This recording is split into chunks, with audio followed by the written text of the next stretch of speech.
Cross लगा देंगे ना।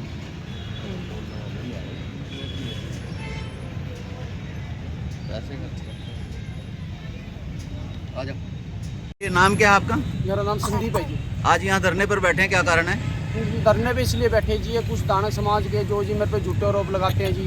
कभी कहते हैं झोपड़ी में आग लगी, कभी कहते हैं जी हमने लेडीज को कुछ कह दिया जी। उस आरोप को अपने को निष्पक्ष ताकि आरोप लगा के अपने घर चले जाते हैं आराम से। फिर पुलिस को झूठे आरोप में यानी कि मेरे को झूठे के फंसाने वाली पुलिस तो निष्पक्ष करती है जी, लेकिन मैं परेशान होता हूँ जी। अब ये जब आरोप लगाएंगे मैं साथ ही साथ वो ऑन द स्पॉट वहीं पे आके अपने उस झूठे आरोप को सही साबित करने के लिए धरने पे बैठूंगी। विवाद है क्या? विवाद जमीन का है सर।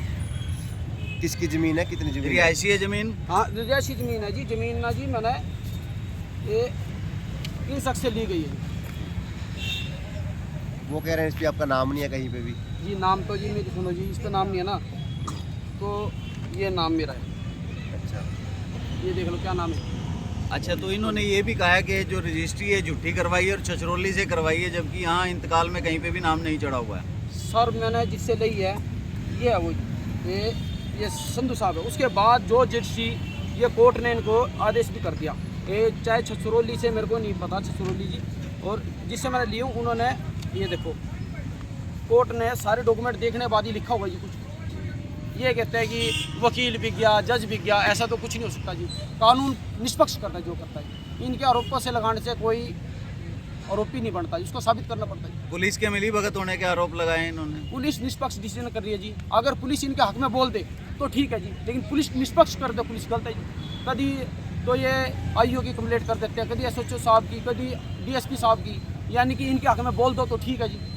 पुलिस ने निष्पक्ष ही करना है। उनका कहना है कि कितने सालों से वो वहाँ पे रह रहे हैं, वो उनको दान की हुई ज़मीन है जिस पे आप कब्जा करने की कोशिश कर रहे हो और आप गुंडागर्दी फैलाते हो। मैडम जी जो ज़मीन इनको दान में गई है, कैसे गई है उसका नहीं, उस पर पहले से बैठे हैं, लेकिन उसके बाद वही डॉक्यूमेंट दिखा के ये आगे बढ़ते जा रहे हैं। ये देखिए वो दीवार अभी हुई है, कितने दिन पहले हुई है, जिस पे बैठे थे ठीक है। उसके साथ इन साहब की मलकियत है, ये इनकी मलकियत है, इनका कहना है जी, इनका कहना इनकी मलकियत है। मैंने इनसे लिए, इनके पास जाइए, इनसे बात कीजिए कहीं, यानी कि अगर इन पर कुछ दान किया कुछ प्रूफ होएगा तो कोर्ट में जाइए। कोर्ट में इनको क्या रखा है जी, कोर्ट में ये सारा कुछ लिखा है इसमें। तो आपके ऊपर हमला किसने करवाया था, क्या वजह क्या था? हमला मेरे ऊपर हमला जी, ये देखिए जी, ये मेरे हिसाब से चोट मारी गई है। ये मेरे 128 टांके से भी माए हैं, और ये मेरी यहाँ की हड्डी निकाल के है जी मेरे हाथ पे लगाई गई, यहाँ से हड्डी हाथ पे लगाई गई।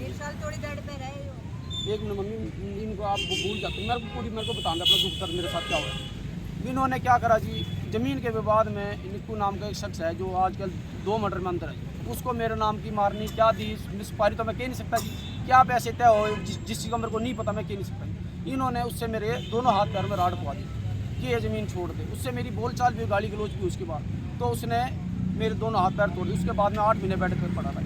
उसके राजीनामे के दबाव आए जी मेरे बहुत सारे, कभी कोई बदमाश, कभी मैंने नहीं माना जी राजीनामा। उसके बाद उन्होंने मेरे को किसी केस नोट जाके 1 साल अंदर कटवा दिया। अंदर से फिर बाहर आने बाद फिर ये केस क्या था? केस क्या था जिसमें अंदर करवाया आपको?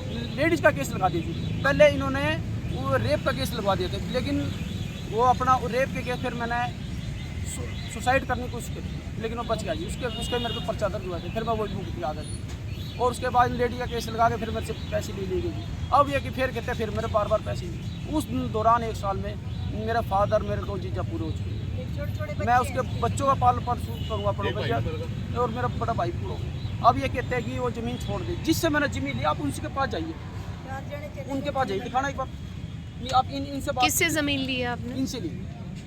ये कौन है, कहाँ के रहने वाले हैं? मैं थोड़ा बोलने में रुक जाता हूँ, एक बार ये पढ़ लीजिए। मैंने इनसे ली गई, संजय संधू से लिए जी। मैंने इनसे ली गई है। और उसके बाद इन्होंने मेरे को जेल में से धमकी दिलवाई है। जब अच्छा मेरे को धमकी दिलवाई गई है। उसके बाद एसपी साहब ने उस केस की देख के पूरी तफ्तीश करके उसका 506 पर्चा दर्ज कर दिया। जब आप रेप के केस में अंदर गए थे तो बाहर कैसे आए?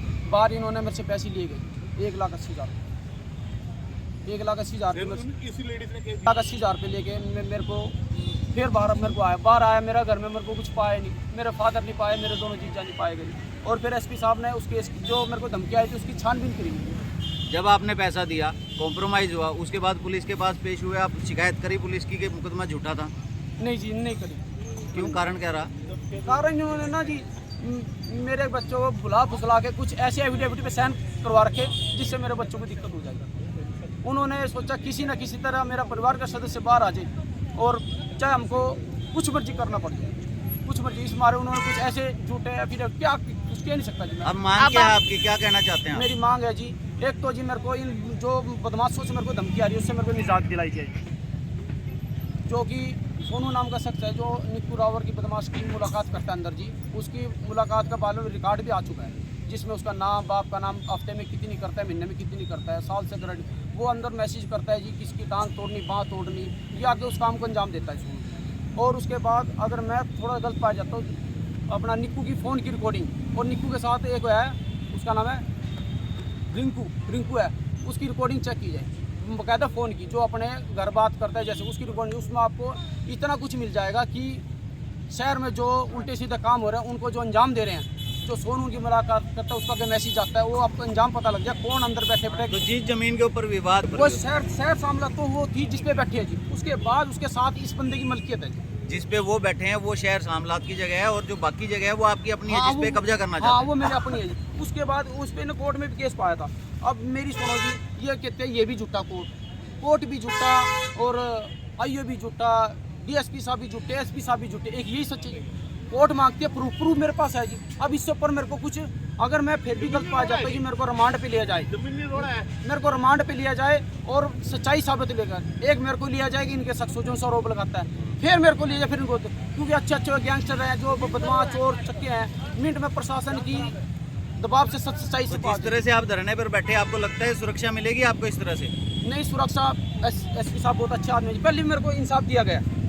इन्होंने पता नहीं किस के कैसे कैसे फ़ोन करवाते हैं मंत्री संतरी के, लेकिन ना एसपी साहब हो गए, जो आईओ हो गया, एसएचओ, वो निष्पक्ष डिसीजन करेगी, उनका बाकायदा पर्चा भी दर्ज किया गया।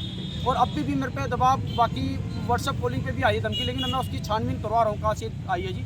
उसके बाद मैं जो कुछ होएगा मैं मीडिया के माध्यम से प्रशासन तक पहुंचाऊंगा। इनके पास एक कागज है जिसपे मेरा कहना है सर, जो ये कहते हैं कि ये वहाँ ज़मीन नहीं है, ये सिटी थाने में कई बार लिखता में टाइम मांग के गए हैं कि हम अपना पटवारी को बुलवाते हैं, कभी कानून को बुला, ये कभी वहाँ गए नहीं, क्योंकि इनको कोर्ट ने बकायदा क्या रखा है जी, डिस्प्यूट नहीं कर सकते, लेकिन फिर भी कोर्ट के पालन क्यों उल्लंघना करी जा रही है। आप ना एक बार इस केस को से किसी उच्च अधिकारी यानी सीआईए को भेजा जाए और उसका डिसीजन आ जाए, कैसे झूठे आरोप किसी पर लगाते हैं। और मैं कितना परेशान कर दिया, आज 3 महीने हो गए मेरे को, रोज चौंकी थाना, आज वहाँ से कमरी, इन्होंने मेरी कम से कम 25 दरखास्त दे रखी, 24 दरखास्त दे रखी है, कभी तो कहीं से आ जाती है, कभी कहीं से आ जाती है। आज वहाँ ये दरखास्त देके बाई पोस्ट अपने घर बैठ जाते हैं, देखो आप 20 दिन, आज वहाँ की तारीख, आज वहाँ की तारीख। मेरे को मानसिक तौर पे भी इतना परेशान किया गया।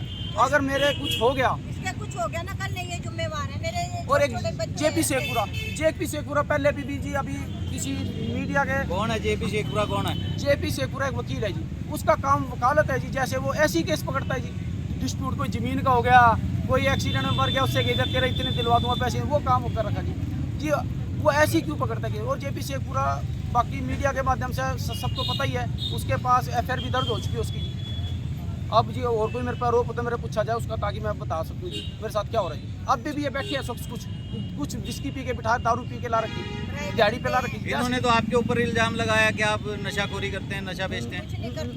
मैं बताता हूँ, नशाखोरी मैं करता हूँ, नशाखोरी ये करता हूँ। कुछ दिन पहले मीडिया गई जी वहाँ पे इनकी अपना देखने की जी, यहाँ पे अपना नशाखोरी, इन्हें मीडिया पे हमला कर दिया जी। और बाकायदा मीडिया पे अपना एक क्या नाम है, उसका नाम नहीं आता, उस मीडिया वाले का, उन्होंने बाकायदा इनकी रिपोर्ट चलाई, उस पर पत्थर मार दी मीडिया वाले पे। और अब वही शख्स आके यहाँ बैठ गई, उससे कहता राजीनामा कर, वरना उस पर भी आरोप लगा दिए थे। अब मेरे को नहीं पता उस भाई साहब ने क्या करा क्या नहीं करा, यानी कि बाकायदा मीडिया में भी इनकी वीडियो दारू बेचने की आ गई है, और ये मीडिया के भी पत्थर मार देते, इतने ताकतवर ये शख्स है, गुंडा तत्व तो ये, और वो मेरे पे लगाते करिए रही। कोई नहीं है हमारे साथ, इसी पे मुख में बाहर क्यों आ गया, इसको अंदर ले जाना चाहे थे, इसके कुछ हो गया तो ये जिम्मेवार है। 2-4 घर हैं ऐसे तंग करते हैं, कैमरा लगा रखा है कमरे के पीछे इन्होंने, जिधर हमारे सामने लगता है। इनका क्या मतलब है, हमारे आने जाने का इसका ध्यान रखे, इसको मारने की कोशिश करें। बता मेरे बच्चे है और मेरे जमाई पूरे हो गए 2, इसका पापा पूरा हो गया, फिर उनकी जिम्मेवारी ये बनेंगे सारों की। अकेला था, ये जेल में था, बता हमने कितनी मुश्किल से इसको छुटवाया। हमारी जबरदस्ती से हम करवा लिए, चल राजीनामा कर दो। आपका नाम? मेरा नाम नारकली, मेरे बेटे की शादी करी। कोई नहीं मम्मी, काम ठीक है, होएगा, सब ठीक होएगा। इसके लिए आप यहाँ आए हैं? ऐसा है जी, मतलब कि ये सब बस झूठा इल्ज़ाम लगा रखा है इन्होंने। और ये जब केस चला था, मतलब मेरे चाचा का लड़का है, इसने मूल ज़मीन खरीद रखी। प्रशासन में भी मैं सबको कह दिया था, मैं ये झूठा इल्ज़ाम लगाएंगे, जैसे इस पे लगा दिया था अपनी लेडीज़ का इल्ज़ाम और फिर पैसे खा लिए थे। मतलब और किसी भी समाज ने, और इतने समाज रोड जाट पंडित ब्राह्मण, वहाँ कोई भी इल्ज़ाम नहीं लगाएगा। ये दानक समाज ही कोई ना कोई गंदा इल्ज़ाम लगाएगा। हो सके अपनी किसी लेडीज़ का भी इल्ज़ाम लगा सके। बात मैंने प्रशासन में ही पहले के रखी और सबको के रखी, और वही ये काम कर रहे हैं। इनका काम यही है झूठे झूठे इल्ज़ाम लगाने। और मैं अपने समाज का प्रधान हूँ, और मतलब मैं अपने समाज से और अपने सारे उससे मतलब संतुष्टि कोई जगह कोई ऐसा गलत इल्ज़ाम नहीं, इनके कहने से कुछ नहीं होता। आपका नाम? झूठे लोग हैं, हाँ झूठे लोग। आपका नाम? जगमोहन।